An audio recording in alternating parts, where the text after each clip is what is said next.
যুবক ভাইরা, কবরের মধ্যে যখন বেনামাজিরে রাইখা আসবে, দরজা জানলা কিছু নাই, পালায়া যাইবা।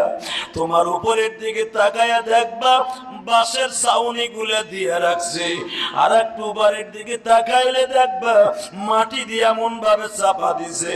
আরে বাবা, ওঠার কায়দা নাই।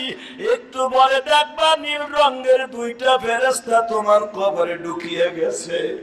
আর এই ফেরেশতা দুইটা চোখ কিন্তু নীল গো বাবা, কিন্তু তাদের চোখে কোনো পাওয়ার নাই গো বাবা। এদের শরীরের মধ্যে বড় বড় প্যারাক লোহার মতো জামা পরিধান করা, বড় বড় প্যারাক লোহার মতো পোশাক থাকবে। এই কানা লুলা ফেরেশতারা আসি এই বেনামাজির এমন জোরে চাইবে ধরবে গো, কলিজার ভিতর দিয়ে ছিদ্র হয়ে পুরা বডির সাজলা বানায় ফেলবে।